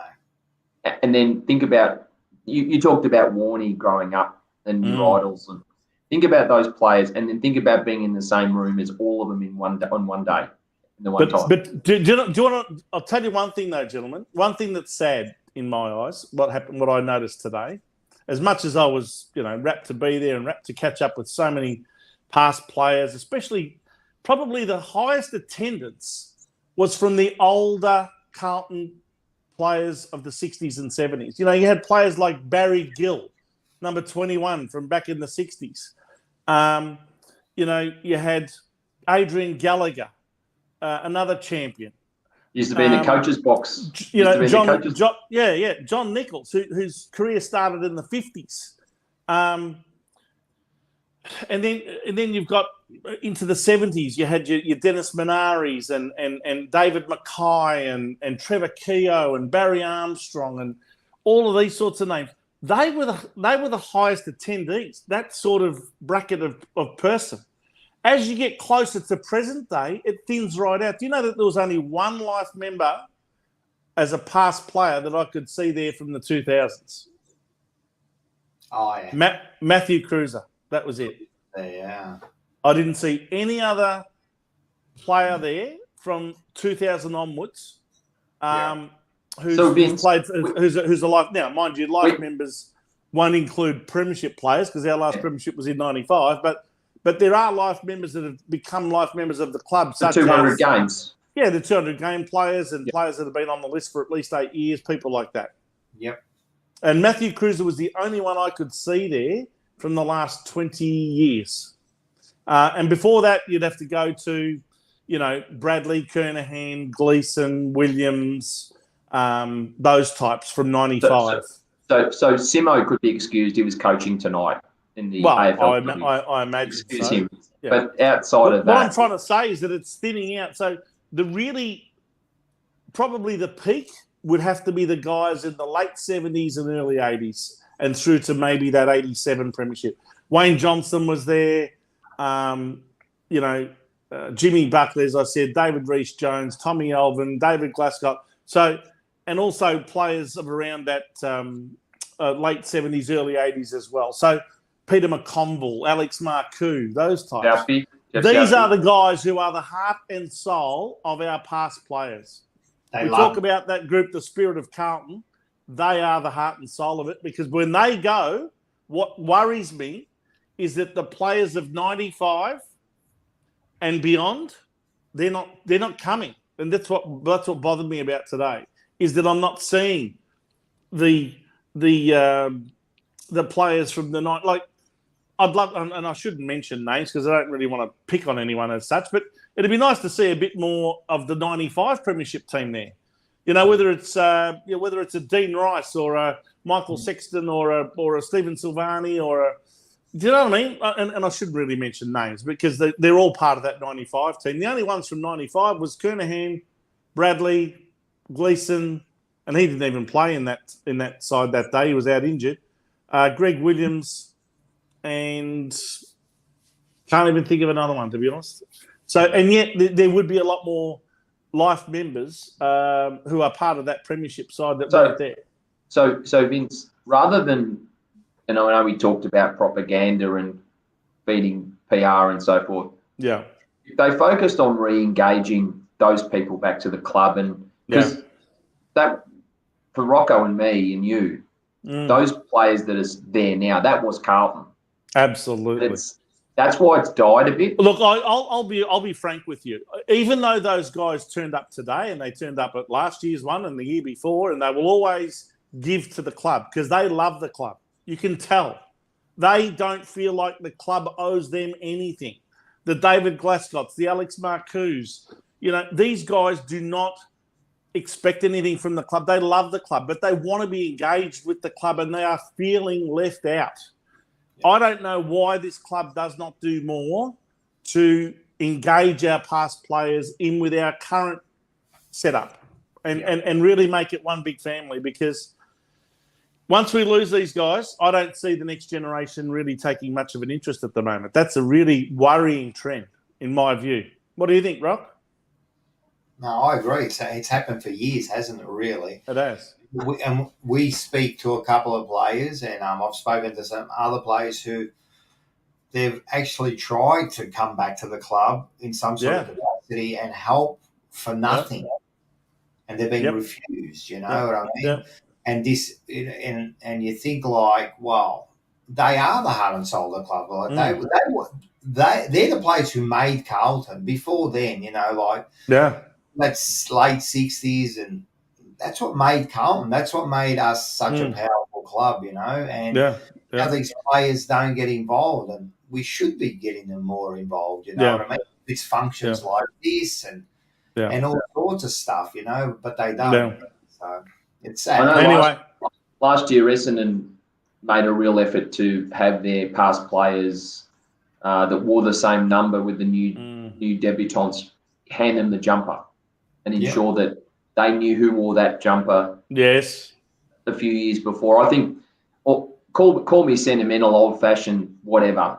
I think the first thing you need is a history lesson when you get drafted to Carlton. Absolutely. And then second, you need to be told to hate Collingwood, but that's by the by, right? Yeah, it goes without. Yeah, 100%. That they definitely have to be taught the history and feel that it's about feeling that history, tasting that history. You know, like that's right.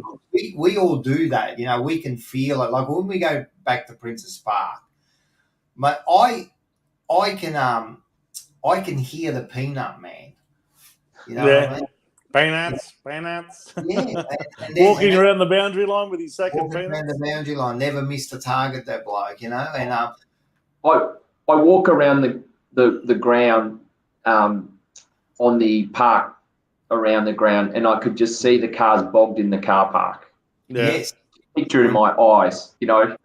These are just some small things, aren't they? But remember, we got that remember that swimming pool that we had? We were the first club to get a swimming pool in the early 90s. The outside swimming pool. That's right. Yeah. That's right. And hey Steve, what about the message that came over the PA on game day? You know, announcement. With the owner of car vehicle registration number ACE123, please attend to your vehicle. You've left your engine running. They were the days, weren't they, at Princess Park? I used to do the same announcement at Victoria Park, but it was you attend your vehicle because it's on bricks at the moment.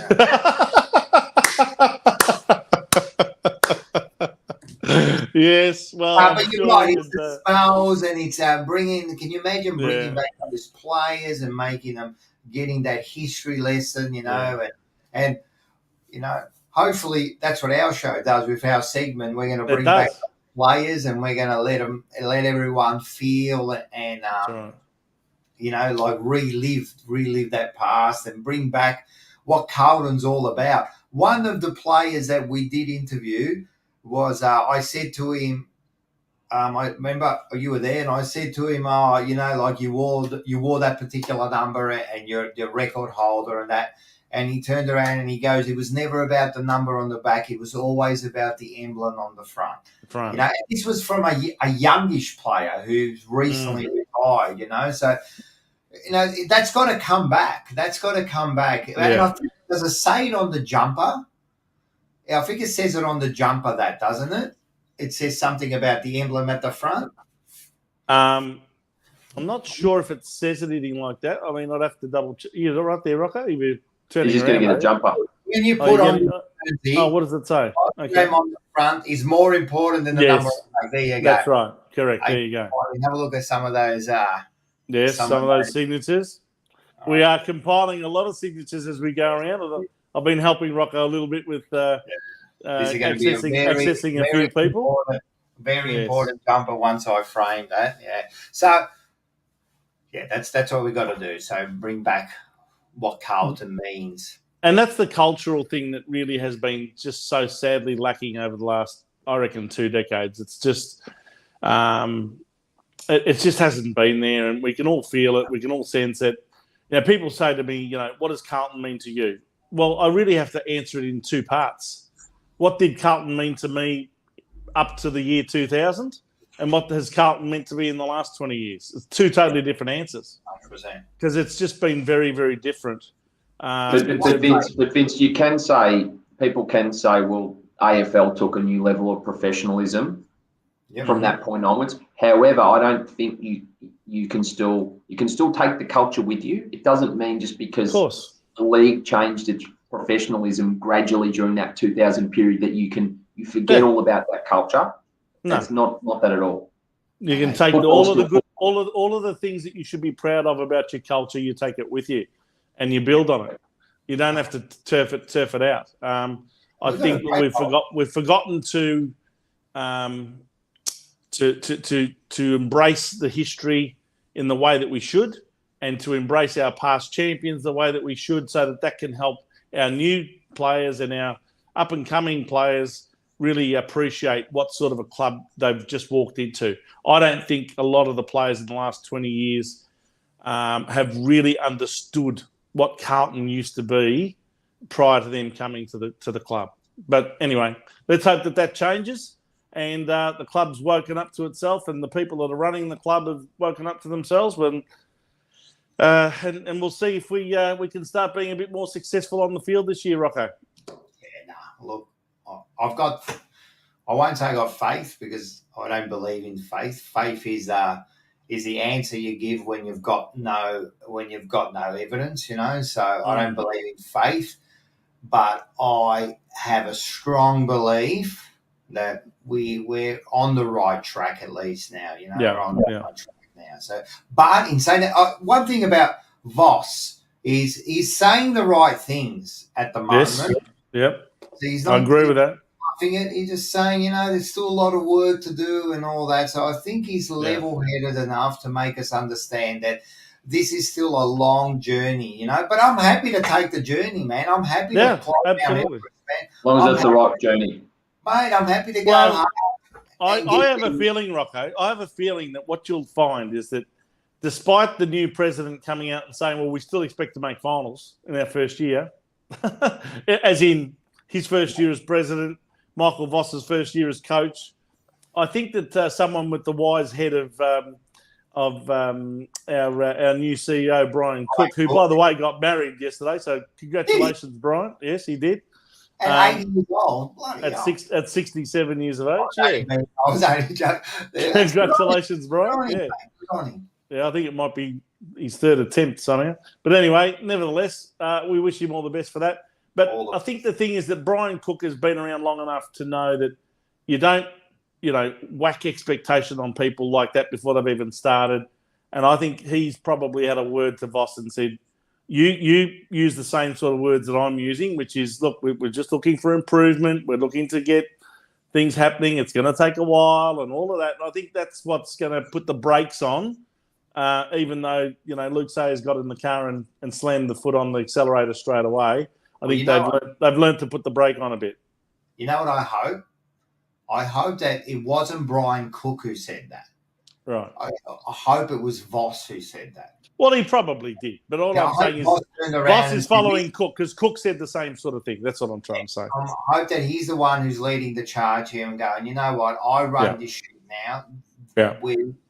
This is a long road and we're going to do that. Yeah. And look, in Sayers' defence, I think when he said that, he was asked a question and he probably just answered it like, yeah, we want to make finals. Of course we want to make finals and that. But looking back, I don't think he would have said it. What I would say to Luke Sayers is learn to choose your words carefully. When he was asked that question, he said, yes, we expect to make finals in 2022. They were the words he used. We expect. And I stress the word expect. Yeah. What he probably should have said is, we will aspire to make finals. We will try. We will aim to make finals. Doesn't mean we necessarily expect it, but we will certainly aim to make the finals. The modern PR spin is we're not putting a ceiling on anything. Yeah, that's normally that's the way. Well, they that's say one it. thing Voss did say. He said, "I'm not putting a ceiling on what we can do this year." And that's fair enough. That's understandable. That's understandable. So he's saying the right thing. So well, I mean, Simon Goodwin, when he was asked last year, I'm not putting a ceiling on it. Well, why would you? He ended up winning the premiership. If he had said, "Oh, look, I reckon if we can make top 6, we'd be happy," do you think they would have won their first 9 games of the season? No, you can't. Probably not. Works both ways. It does. Yeah, so that's true. That's true. Anyway, gentlemen, it's been a great show. Great to reminisce about the great Rod Marsh and the just as great Shane Warne with you, Rocco, being the cricket nut that you are. I know it's a very sad time, and we should celebrate their lives. I think we can be sad about it for sure, and that's understandable. But we should also celebrate the lives and the careers of these 2 great sportsmen and great Australians, and let's hope that we see Carlton improve on the field as of what is it now? It's only about 11 days away, round 1. So next weekend will be our last show before we actually see some real football. Yeah. And don't forget, just remind our viewers on the jumper punch. Well, I was going to say, don't worry about the 17th. The 15th when the jumper punch airs, right? That's the most important day. Don't worry about the 17th. Yeah, so it's on the 15th. It's a Tuesday. It's 2 days before the big game. Yep, we'll be filming over the weekend. As I said, big names are coming on. And as Fevelinko said, everyone saw the video. Yes, right? yes. He'll be watching. Hey? Yes. Jumper punch, kicking a few snags. Woo! Woo! And yes, look he for certainly. brand new promos coming out tomorrow with a couple of big name players. So that's it. Everyone watch out. And quickly on Shane Warne and Rod Marsh. Yeah, it's sad, but I feel privileged that I was actually alive to watch these guys play. Yeah, me too. So it was a great. It was an honour watching them on TV live, and may you both rest in peace. Yeah. Yes, well said. What about you, Steve? Any last words before we sign off? Oh, Rocco said it all for me. It's absolutely, sad, but it's almost they've almost had to pass away, sadly, for us to go back and think about the memories. But that being said, great. I've been privileged as well. And when I hear people talk about great sports people, I think, gee, I wish I was young. I wish I was old enough to have watched them. You said you hit the nail on the head, Rocco. I've been fortunate enough to have been. 100%. I would have been that same era. Well, we missed out on, like in cricket terms, we missed out on some of the greats in Bradman and that, but we were there to see Shane Warne, and Rod Marsh, but. Shane Warne, what can I say more about that? Seriously, that's I'm smiling, but that's one of the saddest things I heard the other day, yeah. So yes. He certainly brought a swagger to the Australian cricket team and made cricket sexy again, that's for sure, when he played. And never out of the news for too long, but that was Shane. He didn't mind being in the spotlight, and I agree with you, Rocco. It was an absolute pleasure and a privilege to watch these guys at their best when they played, both Rod Marsh and Shane Warne. And, may they rest in peace. And, yes, we'll have to move on, I guess, and look forward to a state funeral now too. They've got, for Shane Warne. He's been given a state funeral. I would imagine Rod Marsh would be probably given something similar in Western Australia. I'd be very surprised if he didn't. But I haven't heard any news about it. But, geez, he deserves one. And the Boxing Day test will be special, I think, in Melbourne. It was very moving when Dean Jones.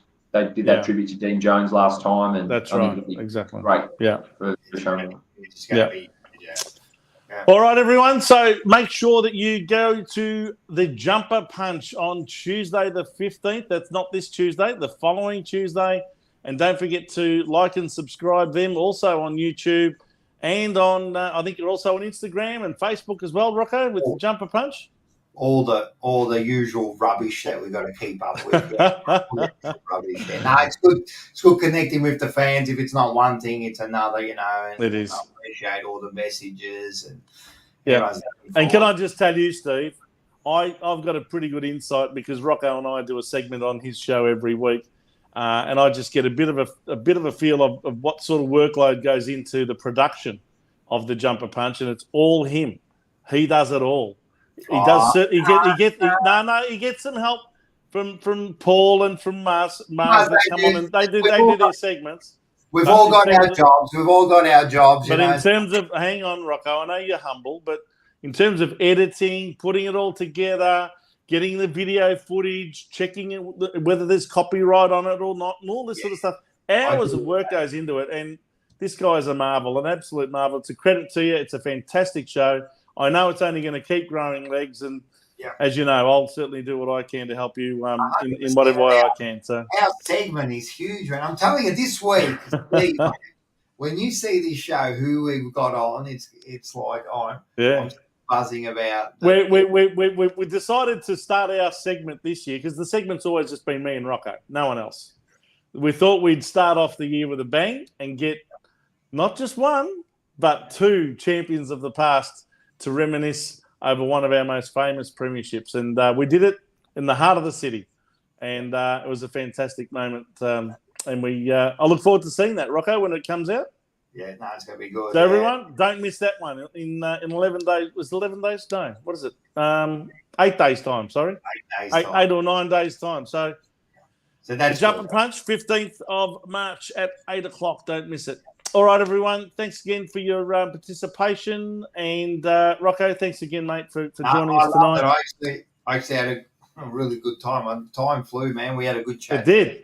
Yeah, we did have a good chat. I started saying it's time to wrap up about 25 minutes ago, but we've kept going for another half an hour. Oh, it's my fault. I brought up the live members function. All right. That's good. Hey, listen, I was hoping to finally finish after an hour and a half, but it doesn't matter how hard we try. We never go. We never go less than 2 hours. I'm going to have to admit, this show is also unique. You know what I mean? You two do a great job. You speak your mind, you talk the truth, and that's why I always watch it. You know what I mean? We're just getting a real word. So, man, thanks, Rock. Thanks, man. Rocco, thank you. And as I said about yours, it's not the Mutual Appreciation Society or anything, but we'd like to do something authentic, from the heart and from a supporter with passion. Not talking through their wallet or worrying about upsetting people, but respectfully critiquing the way we see things, and also linking the history and the now to Carlton. Yeah, that's why. Be yourself. Just be yourself. Like, this is who we are. Think what you say. Don't fluff around. With all the rubbish. You know what I mean? We are who we are. No. And if you do that and you enjoy it, I'm telling you, people see the truth in people. They can pick when it's bullshit, So do that, and I think you'll be right. You know what I mean? Well, all we try and do every week is to talk about the topics that we think people will gain some knowledge out of, maybe some insights that they hadn't thought of. Maybe it's a little bit educational for some of our supporters, and that's a good thing, because the more our supporters can be aware of what's really going on at the club and get a bit of a perspective from people like Steve and I who have been around the place for a while, so that they're not just conned into the usual narrative that comes straight from the PR department.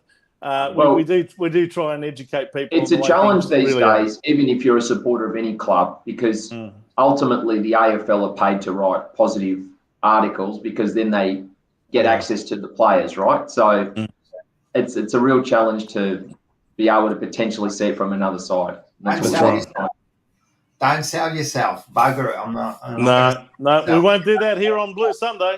We've got nothing to sell. That's it. Just keep true and everything.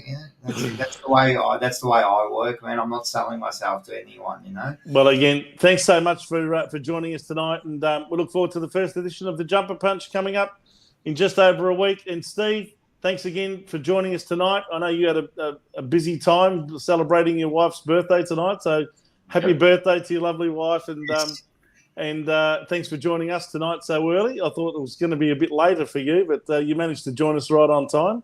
So thanks for making that effort. And we'll join you all, everyone. And please join us next weekend.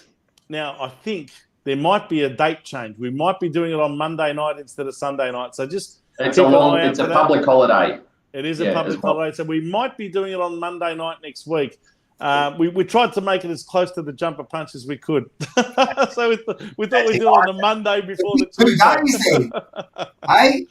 That's right. We're calling it Jumper Punch. It's a massive 2 days. Yeah, it'll be back to back. Our show followed by the Jumper Punch the next night. So anyway, get everyone pumped up for the big game.